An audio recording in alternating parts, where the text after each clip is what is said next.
Hi there. In today's class, we're going to work on getting into the shoulders and a little bit of back strengthening to go with it. Props for today, probably nothing, but it's always nice to have a couple of blocks nearby.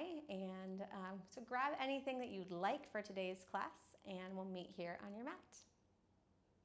All right, to get started, we'll just start with some kind of gentle shoulder openings. So big circles of the arms, just bringing them to the front.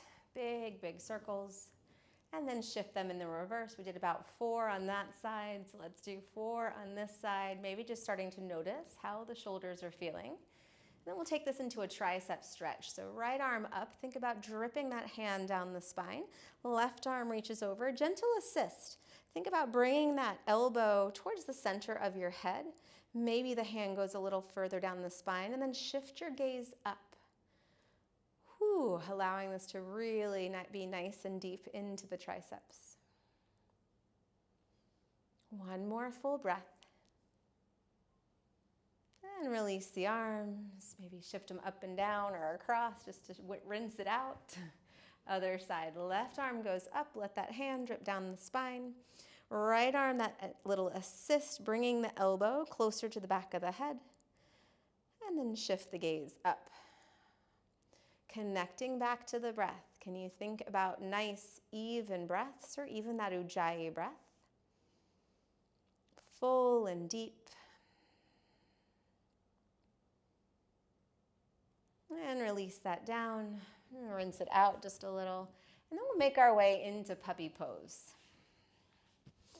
So puppy pose, start with your tabletop shape, a little more towards the back of the mat, and then start to walk your hands out far in front of you so that as you sink your chest down towards the mat, we're leaving our hips stacked over the knees.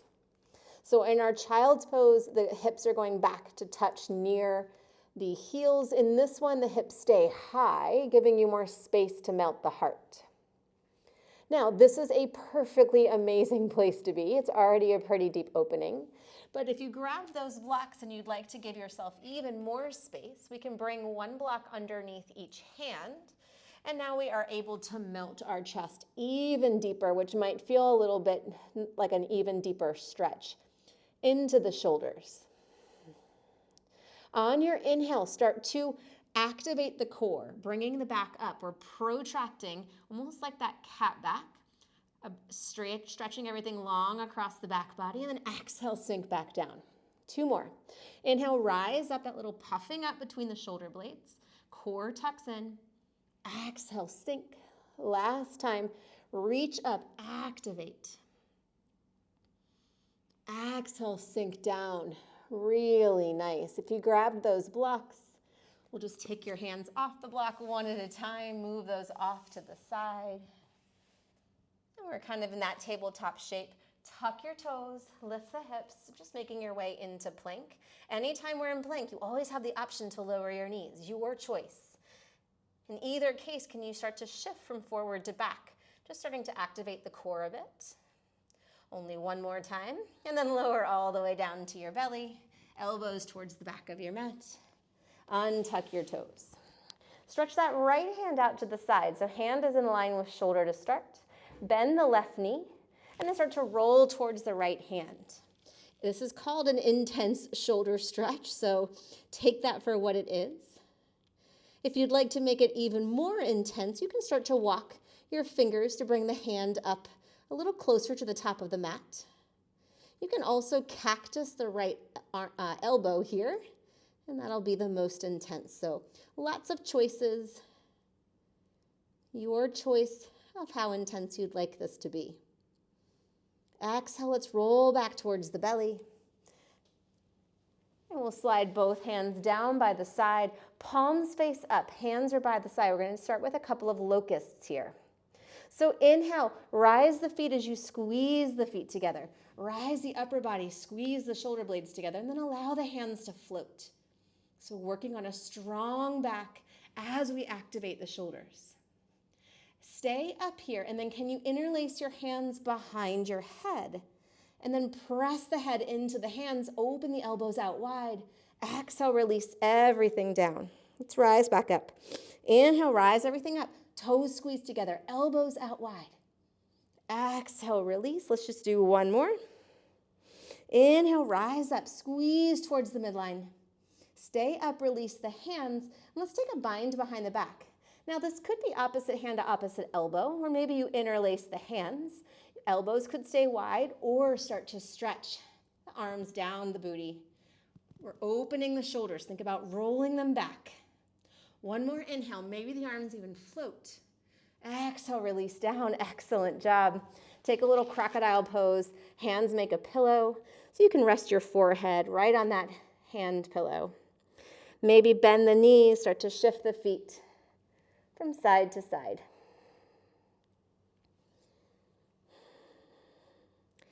Nice, let the legs come back down, find stillness again. Let's do that opposite shoulder stretch. So left hand reaches out to the side, so hand starts in line with the shoulder.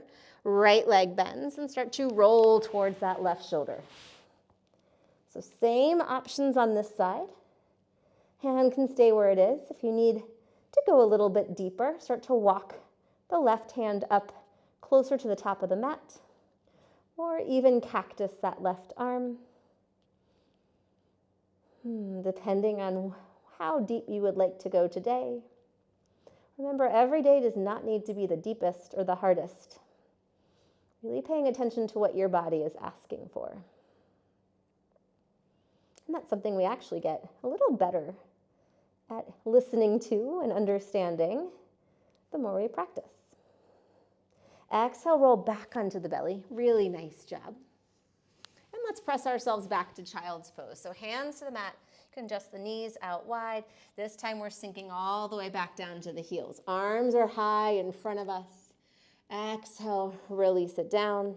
Let's take 2 breaths here.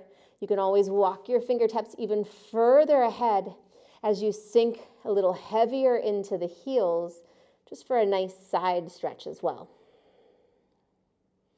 All right, use your next inhale coming up into our downward facing dog. Take some time here, pedal out the feet. We might not be focusing on the legs, but we're always using them. So making this feel really nice. And then start to make your way towards the top of the mat. Lots of little steps until eventually we come into Uttanasana, that forward fold. And then release everything down. Generous bend in the knees here. Allow everything to drip down. We're really just releasing the back. That is our priority. So big bend in the knees. Head and neck are relaxed. Everything's hanging down.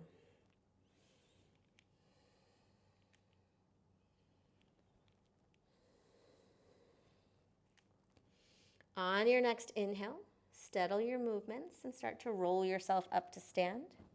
One final movement here. Hands are by the sides. Let's either take opposite hand to opposite elbow or find that interlace behind the back. Elbows can stay wide, or maybe you stretch the arms long. We've started to open the shoulders a bit.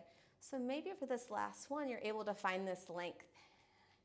So for our last stretch here, we'll start to bow forward. Allow the hands to float as you'd like off the tailbone. So they can kind of start to open over top. Find your breath. Can you take 2 full breaths here? Can you think about the pinkies moving closer or your thumbs moving closer to the mat? Release the hands. Let them come back down towards the mat. And roll yourself up to stand. Awesome job. If you'd like a little deeper stretch, you could also go through that one more time. Otherwise, enjoy the rest of your day, and I'll see you again next time here on your mat.